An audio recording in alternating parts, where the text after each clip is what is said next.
All right, welcome to the Average Joe Sports Show. I'm the host, George, and beside me is my sidekick, Trevor. What's up, George? I got to ask you, what do you think about the debacle at Rutgers with the coach abusing the players? Well, did you see the video?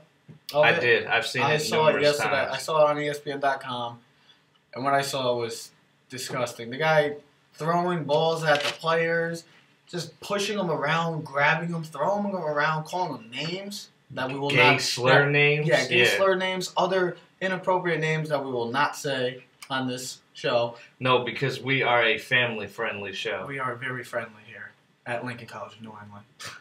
So he got fired today. Good. That's all I'll say is good. The man deserved to. I also think that the AD should be fired too, because obviously his fining him $50,000 and suspending him 3 games. Isn't he the one that hired him? In December. Doesn't matter who hired him. No, but if he's the one that hired him, or whoever did hire him, should be fired. But back in December, he was suspended. He saw the video, and all he did was suspend him. I mean, come on. He should be fired. And the coach said that he was showing his players how to deal with disrespect because nobody in the Big East respects them. Well, yeah, how about if you win some games and get to the tournament? Then they'll respect you. That's how you get respect, is by grabbing your players, throwing them around, swearing at them. Throwing balls at their heads. Throwing balls at their heads, legs, literally gunning it too. Like, it's not just an easy throw. It's like you're gunning it there, you're grabbing them, you're throwing them around, you're pushing them. Let me ask you, you have a son that plays for Rutgers, and he says, Dad, you won't believe what the coach is doing. You find out. You making a little drive to I'm doing something. To Rutgers? Yes. If I hear my son gets a D1 scholarship and this guy is the coach and he is literally abusing them in practice, names calling, literally abuse, physical abuse, I'm going down there and I want to see if this guy has something to say to me. I would love to see what he would say. I went through Air Force basic training, and the TI wasn't allowed to touch us. Really? But yet this coach can manhandle, throw the ball at his players' crotch and head. Shouldn't that be a rule in NCAA? Like, couldn't this be an allegation? This could be more than just a firing. Couldn't this be like somebody could take this to court? Did he not learn from the Bobby Knight incidents? I can't. When I saw it, it was just like, it's despicable. Is what it is. It should. Somebody should do something. The AD should be fired too. That's how I feel about this whole thing. All right, we talked about this last week. We both hoped that Miami would lose, and they did lose to the Chicago Bulls. And you know what?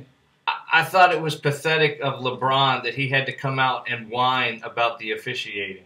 You know LeBron's gonna. But what about the first? They got a little bit physical. What about the last 27 games you won? You weren't complaining. Oh, you guys were having interviews. And now you guys were You guys were having interviews with each other like it was a joke. But when you guys lose, you want to complain. So LeBron, stop complaining because I'm sick and tired of your complaining. Seriously, you want to be you want to be the man. Everybody says you're the best player in the world. And now him and D Wade have missed games due to injuries. They do everything. No, they're injured because their win streak. Look, I don't want to talk about Dwayne Wade because I love Dwayne Wade. He's one of my favorite players.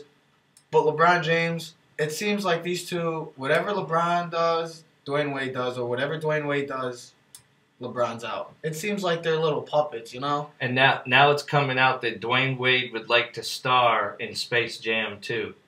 Really? Like he could replace Michael Jordan. Nobody could replace Michael Jordan. Only Kobe. But you know a fan-friendly player that could replace Jordan in the sequel? Kevin Durant. Oh, come on. Unbelievable with you. You're another one. You're a huge Kevin Durant fan. How about Andrew Bynum? He should be in the sequel. He can be in the sequel to Brokeback Mountain. Oh, my God. How about that? But what did you think of that game? What game? The Bulls Heat? The Bulls Heat game. I loved it. I loved it that they got physical with LeBron. He didn't like it. That's a question I want to ask you. Is that a team, if Derrick Rose comes back, which he's supposed to come back possibly? I don't think he is. But I think he's going to sit out the year. I hope he does. He should do that. I don't think if the Bulls meet the Heat in the playoffs, I don't think they can beat them. But what they can do is take it to a 7-game series and just physically beat up the Miami Heat. Do you think they could beat the Heat in a 7-game In 7 games, no, but I think they could put a pounding on them. I think they could. With the defense, they could soften them up. Mm-hmm. They could soften them up for either the next round or for the finals against a team from the West.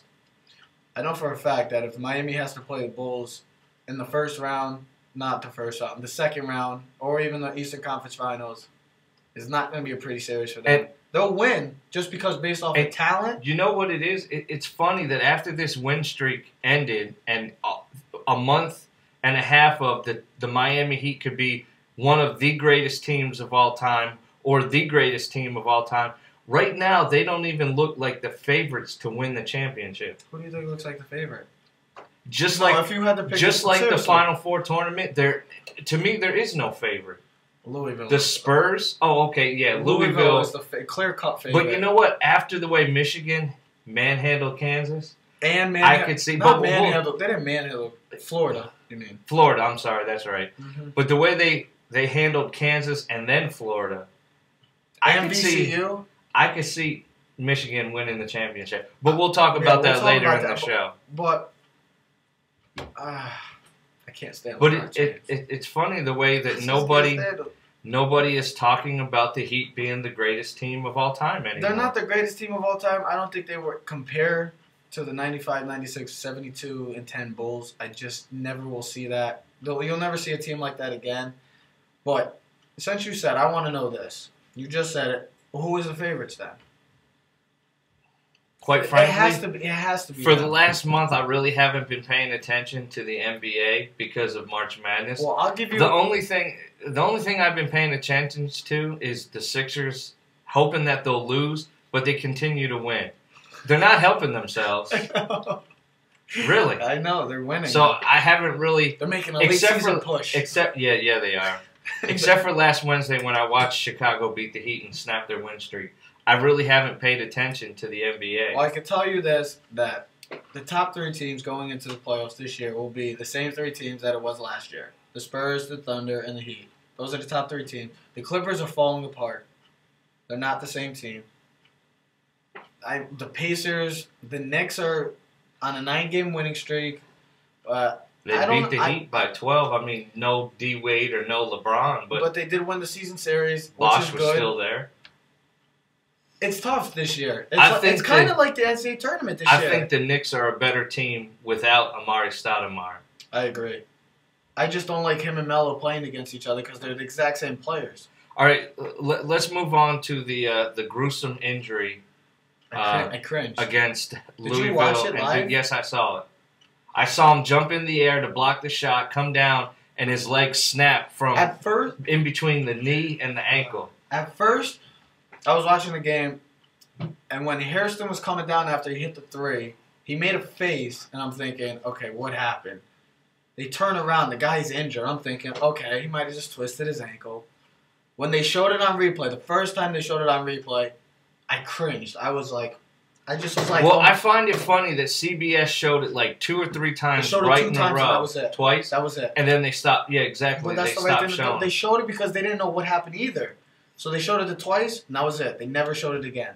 And then ESPN didn't show it at all. It hasn't been shown on TV since. The only time you're going to see it is on YouTube. That's it.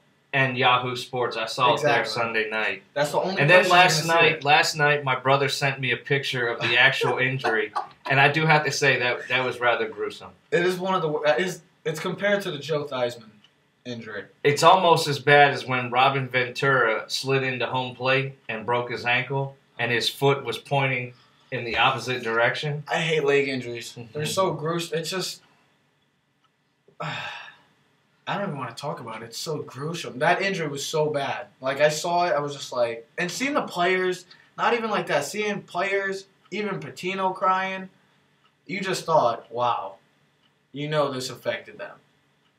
That it did. It affected all... There was dead silence in the when it was literally when that happened. But like the first 15 minutes of it, it was dead silence. You just was like, wow. It was nasty. It was. I don't think he'll play again. And they were talking on ESPN radio yesterday that the NCAA does not have medical insurance to cover athletes. It's awful. and that his parents could end up paying for this injury. You know how much? I know how much. Probably a couple $100,000. You want to know? $670,000. So that's going to ruin his future and their present right now. See that's just what do you think? That's just one of the many. That's just one of the many things that's wrong with the NCAA. It's terrible. They're making money off these athletes with merchandise, video games. Mm-hmm. But something like this happens. Coaches can leave whenever they want. Yeah. Players can leave after their freshman year. No, I'm talking about but players can't transfer. If you transfer from one Division 1A school to another, you have to sit out a year. But a coach can get up and leave whenever he wants. Does it count on your... Not your eligibility. Okay. So, but yeah, like we said, all these guys, they come in D1 scholarships. At least pay for it. Especially this kind of injury. This injury is so gruesome. It has to be. You have to pay for it. We're coming to an end of this segment. When we come back, we're going to go to our PSA break. When we come back, the Final Four, we'll talk about the Final Four matchups. And then after that, we'll do our Fast Five, which is a fan favorite.